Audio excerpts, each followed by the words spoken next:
से समझो इस बात। तांत्रिक क्या करता है, अपने देवता के साथ क्या करता है, आपके पितर पकड़ लेता है। आपके पितर पहले भले चंगे होते हैं, आप खुद ही तांत्रिकों के पास चले जाते हो, आप बीमार होते हो, आपके पितर अच्छे होते हैं, पहले से ही वे अच्छे थे, आपने हमेशा उनको क्या खिलाया है, क्या खिलाया, खीर खिलाई है कि नहीं खिलाई, खीर खिलाई है, दूध पिलाया है।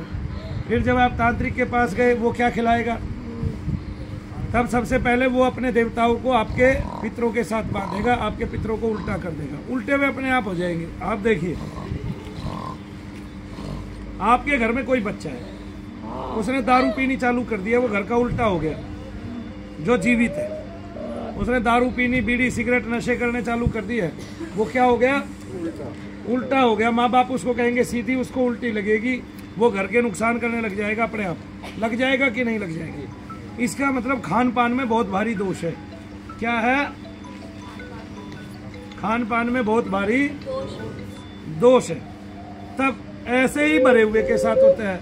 हमारे जो पितर थे, हम उनको दे क्या रहे थे, खीर, ठीक है, अच्छा भोग लगा रहे थे, जो हम खा रहे थे खाना उसका भोग लगा रहे थे।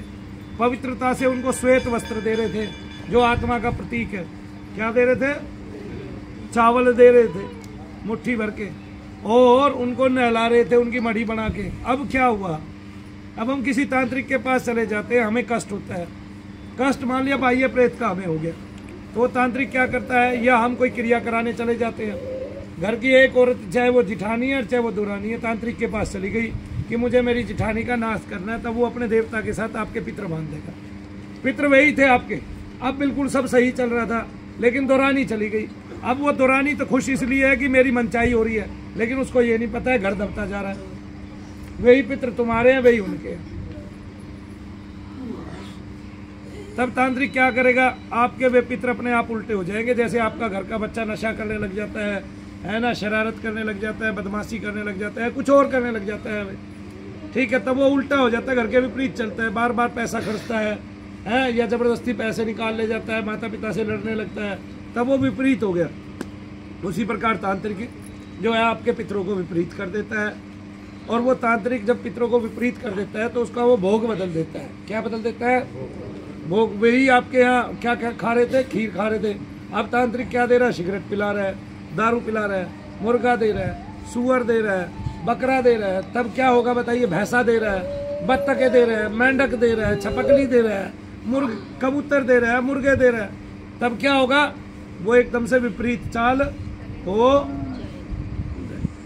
और जैसे घर का बेटा जो जीवित है वो बर्बाद कर रहा है, ऐसे वो भी आपको बर्बाद करना शुरू कर।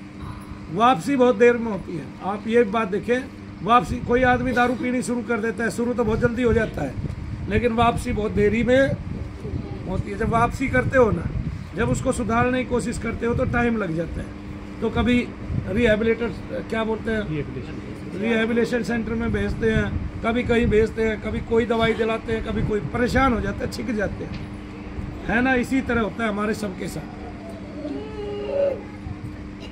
आया समझ में, इसको गंभीरता से समझ लिया। अब वो तांत्रिक हमेशा भोग देता रहेगा, उसका देवता आप में जड़ जमा लेगा, आपके पितर उल्टे हो जाएंगे। अब चलो, हमने पितरों का कुछ रहस्य खोज लिया है, एक ही दिन में पितर की शांति हो जाएगी, एक ही दिन में पितर चले जाएंगे। लेकिन जो तांत्रिक का देवता है वो तो उसको रोज भोग दे रहे हैं, तब उसको भी हमें खोजना पड़ेगा, उस पर भी हमें रिसर्च करनी पड़ेगी, और एक दिन वो भी होगा, बहुत जल्दी होगा। जैसे मान लिया इस लड़की को प्रेत नहीं रहा, कोई पितर भी नहीं रहा, लेकिन क्या रह गए, सबके तत्व रह गए देवताओं के, केवल देवता के। वे देवता तांत्रिकों के भेजे हुए हैं, वे उन्हीं तांत्रिकों के हैं जिन पे हम इलाज करने गए थे, क्योंकि उन्होंने उन्हीं देवताओं को हमारे शरीर के अंदर में प्रविष्ट करा दिया और हमारे पितरों को उनके साथ उल्टा कर दिया। तब हमें कभी भी किसी तांत्रिक पे नहीं जाना चाहिए, बिल्कुल नहीं जाना चाहिए। आप बालाजी मंदिर में घुमाओ, 20 साल रहे आओ, ठीक है, वो ठीक है, फिर भी चलेगा, आपको नई कोई चीज़ नहीं आएगी, जो है वही रहेगी, और वो एक दिन में चली जाएगी। लेकिन अगर आपने तांत्रिकों के यहाँ घर कर लिया तो ये समझो मारे गए, और किसी का भरोसा नहीं।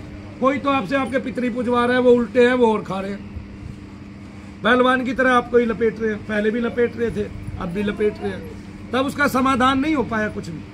इसी प्रकार से तांत्रिक करता है तो वो समाधान ही नहीं होने देता घर का, वो उल्टा हमें धसाता चला जाता। जब तक उसका देवता हमारे शरीर के अंदर पितरों को लिए बैठा है हमारे को, और जब तक वो भोग दे रहा है तब तक तो ठीक, और जैसे ही उसने बंद किया तब वो अपने आप आपसे भोग मांगना चालू हो जाएगा, क्योंकि आपने बंद कर दिया उसके पास जाना। अब एक तो पूछ रहा था भैरव को, एक तो भैरव आ गया, दूसरा पूछ रहा है मशान को, मशान आ गया, तीसरा पूछ रहा है काली को, काली आ गई, चौथा पूछ रहा है मशानी को, मशानी आ गई। तब इस तरह से इकट्ठे हो गए वे सारे, सबके अंश इकट्ठे हो गए। कोई नाभि के नीचे बैठा है, कोई कलेजे पे बैठा है, कोई कहीं बैठा है, कोई कहीं बैठा है। सबने विनाश कर दिया शरीर का। शरीर मिला था किस लिए? भगवान के भजन के लिए। और हो क्या गया?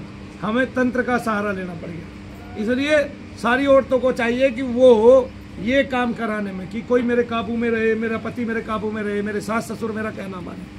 तांत्रिकों के पास बिल्कुल जाना बंद कर दो।